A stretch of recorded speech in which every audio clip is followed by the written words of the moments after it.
नमस्ते। चीन पाकिस्तान आर्थिक गलियारे की चमक आज ऐसी फीकी पड़ चुकी है कि बीजिंग और रावलपिंडी दोनों अपनी बनाई कहानी से डरने लगे हैं। कभी पाकिस्तान इसे 62 अरब डॉलर का सपनों का साम्राज्य कहता था, तो चीन इसे बेल्ट एंड रोड इनिशिएटिव का सबसे सफल मॉडल बताता था। लेकिन आज की हकीकत यह है कि सीपीईसी एक ऐसे डूबते जहाज की तरह खड़ा है जिसके अंदर पानी ऊपर तक भर चुका है और कप्तान भागने का रास्ता ढूंढ रहा है। चीन जान चुका है कि पाकिस्तान अब निवेश के लायक नहीं, बल्कि कर्ज में डूबा, अस्थिर आतंकवाद से घिरा और डिफॉल्ट के कगार पर खड़ा एक बोझ बन चुका है। पर मामला खत्म यही नहीं होता। आज हम उन असली दस्तावेजों, ताजा वित्तीय आंकड़ों और जमीनी रिपोर्टों को खोलने वाले हैं जिन्हें पाकिस्तान छिपाता है, चीन दबाता है और दुनिया अनदेखा करती है। आज का विश्लेषण इसलिए खास है क्योंकि इसमें सिर्फ खबरें नहीं, बल्कि वह जियोपॉलिटिक्स है जो आने वाले सालों में भारत की सबसे बड़ी रणनीतिक बढ़त तय करेगी। सीपीईसी की शुरुआत बड़े शोर से हुई थी। पाकिस्तान ने दावा किया था कि हर साल 7% जीडीपी ग्रोथ आएगी, 23 लाख नौकरियां बनेगी और गवादर दुनिया का नया दुबई बनेगा। लेकिन 2024-2025 के आधिकारिक आंकड़े इस सपने को झूठा साबित करते हैं। पाकिस्तान की जीडीपी ग्रोथ 2025 में सिर्फ 1.7% पर खड़ी है। महंगाई 30% पार कर चुकी है और बेरोजगारी 9% से ऊपर। चीन के निवेश की गति 2017 में 6 अरब 20 करोड़ डॉलर प्रति वर्ष होती थी, लेकिन 2024-25 में यह डरावने रूप से घटकर सिर्फ 500 से 700 मिलियन डॉलर रह गई। गवादर पोर्ट, जहां प्रतिदिन 70 से 100 कंटेनर आने का दावा था, वहां औसतन सिर्फ 12 से 15 कंटेनर आते हैं। चीन ने पिछले 18 महीनों में सीपीईसी के कुल 76 प्रोजेक्ट्स में से 34 को स्लो डाउन और 11 को स्टेलिड कैटेगरी में डाल दिया। इसका मतलब है कि लगभग आधा सीपीईसी रुक चुका है। गवादर में बिजली का संकट ऐसा है कि 300 मेगावाट का चाइनीज कोल प्लांट बिजली देने की बजाय घाटा दे रहा है और कई घंटे का ब्लैकआउट रोजाना की कहानी बन चुका है। जिन प्रोजेक्ट्स को पाकिस्तान ने गेम चेंजर बताया था, वही आज चीन के लिए सिरदर्द बन चुके हैं। चीन की चिंता सिर्फ पाकिस्तान की नाकामी नहीं है, बल्कि पाकिस्तान की अस्थिरता है। बलोच लिबरेशन आर्मी ने 2023-2024 के बीच चीनी इंजीनियरों और ठेकों पर 28 हमले किए। चीन ने अपनी रिपोर्ट में कहा कि पाकिस्तान अब नॉन सिक्योर इन्वेस्टमेंट क्लाइमेट है। जो देश अपने सैन्य मुख्यालय पर हमला नहीं रोक सकता, वह चीन के अरबों डॉलर की सुरक्षा कैसे करेगा। 2024 में दासू प्रोजेक्ट पर अटैक में 5 चीनी नागरिक मारे गए, जिसके बाद चीन ने 2 अरब 10 करोड़ डॉलर की फंडिंग रोक दी। चीन आज यह अच्छी तरह समझ चुका है कि पाकिस्तान की अर्थव्यवस्था उस स्थिति में पहुंच चुकी है जहां मरा हुआ घोड़ा केवल बोझ होता है, दौड़ नहीं सकता। पाकिस्तान पर चीन का कर्ज 27 अरब 40 करोड़ डॉलर से ज्यादा हो चुका है और उसमें से 14 अरब 80 करोड़ डॉलर ऊर्जा प्रोजेक्ट्स के कैपेसिटी पेमेंट में फंसा है।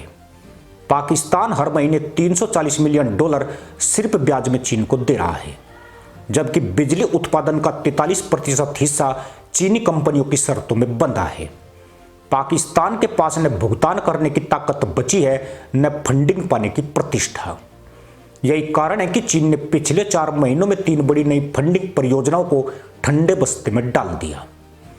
बीआरआई पर चीन ने खुद अपने घर से रिपोर्ट जारी की थी कि 2025 तक अगर पाकिस्तान ने ऊर्जा बिलों में सुधार नहीं किया तो सीपीईसी के पावर प्रोजेक्ट्स लूज मेकिंग बन जाएंगे। आज वही हो रहा है। 1320 megawatt Sahiwal coal plant, 1320 megawatt port Qasim परियोजना, 1263 मेगावाट बालाकोकी प्लांट, सब में अर्निंग रेशियो गिर गया है। कैपेसिटी पेमेंट 900 अरब पाकिस्तानी रुपए तक जा पहुंचा है। पाकिस्तान जितनी बिजली बनाता है उससे ज्यादा भुगतान करता है। चीन के लिए यह घाटे का खेल है, इसलिए उसने हाथ खींचना शुरू कर दिया है। रेलवे का MLN-1 प्रोजेक्ट सीपीईसी का सबसे महत्वपूर्ण हिस्सा था। 1860 किलोमीटर लंबी रेल लाइन, जिसका बजट 8 अरब 20 करोड़ डॉलर था, अब 12 अरब डॉलर से ज्यादा हो चुका है। चीन ने कहा कि खर्च बढ़ने के बाद यह आर्थिक रूप से व्यवहारिक नहीं है। पाकिस्तान ने इसे बचाने के लिए IMF के सामने घुटने टेके, लेकिन IMF ने स्पष्ट कहा कि चीन की महंगी फाइनेंसिंग पाकिस्तान को डुबो देगी, इसलिए इसे मंजूरी नहीं मिलेगी। चीन नाराज हुआ और पाकिस्तान शर्मिंदा। यह वही प्रोजेक्ट था जिसे पाकिस्तान ने एशिया का सबसे तेज रेल मार्ग कहा था, आज वह फाइलों में सड़ा पड़ा है।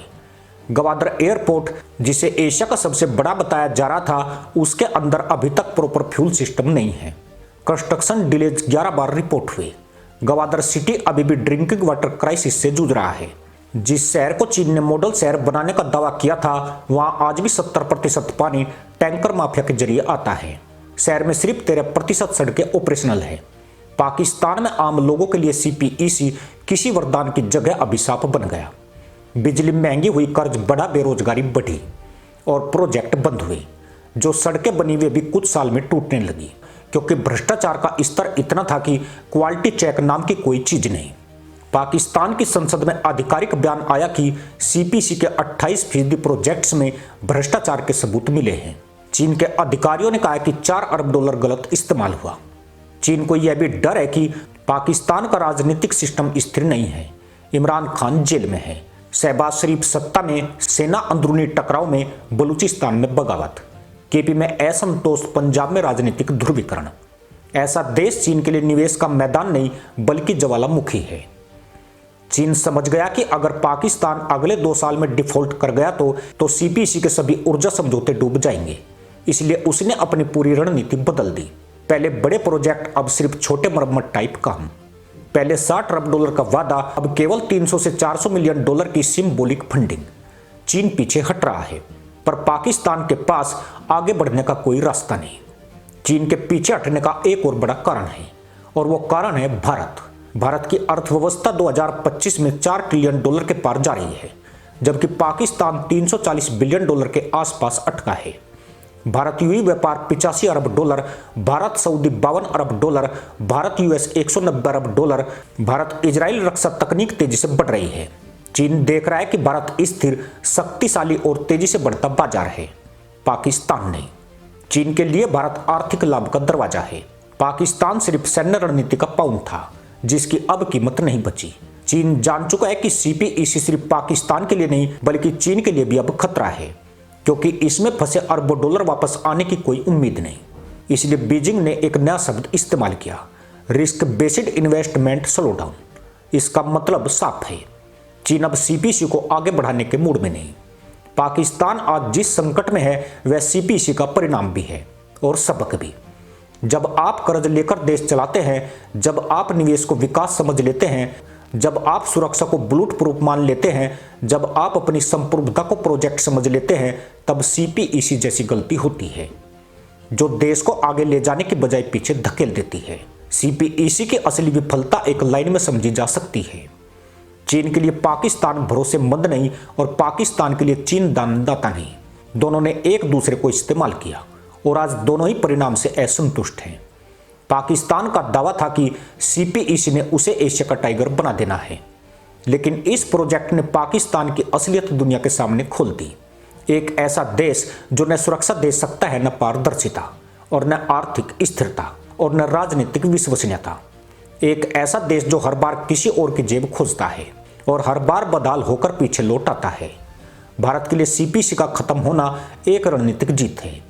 चीन पाकिस्तान गठबंधन कमजोर हो रहा है, गवादर का महत्व गिर रहा है, बलूच अब राइजिंग बढ़ रहा है, और पाकिस्तान का कर्ज इतना बढ़ चुका है कि वह किसी भी भविष्य के संघर्ष में चीन का विश्वसनीय साझेदार नहीं रह सकता। यह वही पाकिस्तान है जिसने 2016 में कहा था CPEC will change the destiny of south Asia. आज वही पाकिस्तान अपनी किस्मत बदलने की भीख IMF से मांग रहा है और चीन उससे दूरी बना रहा है। आज का विश्लेषण इसलिए खास है क्योंकि इसमें सिर्फ पाकिस्तान की विफलता नहीं, चीन के पीछे हटने की रणनीति भी साफ साफ दिखती है, और यह भी कि भारत की मजबूत अर्थव्यवस्था, स्थिर राजनीति और वैश्विक प्रभाव की वजह से चीन का दांव अब पाकिस्तान से हटकर भारत की ओर झुक रहा है। CPEC का टूटना सिर्फ एक प्रोजेक्ट का अंत नहीं, बल्कि चीन पाकिस्तान के झूठे दोस्ती मॉडल का अंतिम संस्कार है। इसी के साथ अनुमति दोस्तों, जय हिंद, वंदे मातरम।